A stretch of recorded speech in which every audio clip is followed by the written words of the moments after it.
Today, I'm proud to announce one of the most important deals in the history of U.S. pharmaceutical industries. My administration has reached a historic agreement with a great American company. You remember this company? It's called, from the good old camera age, the old days, to begin producing critical pharmaceutical ingredients. It's called Kodak. And it's going to be right here in America. So I want to congratulate the people in Kodak. They've been working very hard. Members of my administration are present in Rochester right now, Rochester, New York, good place. And they're trying to finalize this groundbreaking deal, and they will be announcing this deal. I want to thank Governor Andrew Cuomo and his representatives. We've worked really well together on this deal. It's a big deal. It's a great deal, and a great deal for New York and a great deal for Kodak. 90% of all prescriptions written in the United States are for generic drugs. We have approved more generic drugs than any other administration by far. Generic drugs can be just as good as the brand names, but cost much less. Yet in less than 10% of the active pharmaceutical ingredients needed to make these drugs, they're currently manufactured in America. More than 50%, however, are made in India and China. And you'll be seeing a lot of things have happened. It's been happening, but it's happening at a more rapid pace right now.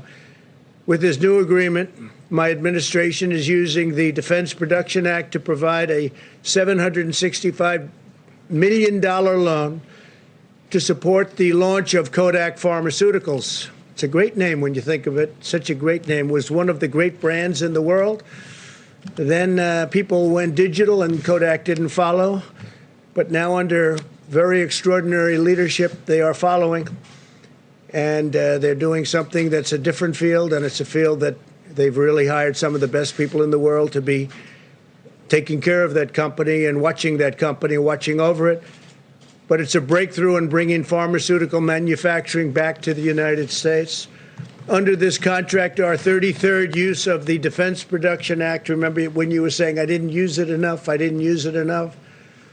And now you heard it's the 33rd use. We don't talk about it all the time. We used it, and we used it as a little bit of a threat, frankly, with certain companies that weren't doing as we were asking them to do, and it came through as both a threat and a usage. But this is our 33rd use of the Defense Production Act. Kodak will now produce generic active pharmaceutical ingredients, which is a big deal.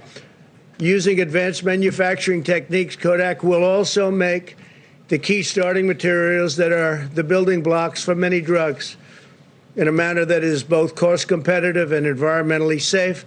Will be competitive with almost all countries and soon with all countries.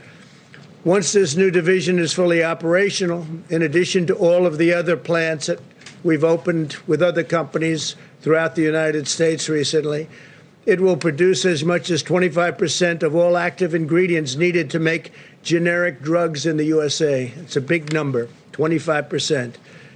This agreement will directly create 360 new jobs at Kodak's factory in Rochester. That's just in the initial phase. And in Minneapolis, a place I have gotten to know very well, and it's a great place. And I'm very happy that we're able to help them with the problems that they've had recently. The National Guard, I want to thank the National Guard, both state and beyond. I want to thank them for the incredible job. They went in and they did some beautiful job. They cleaned it up. You didn't hear about the problems anymore.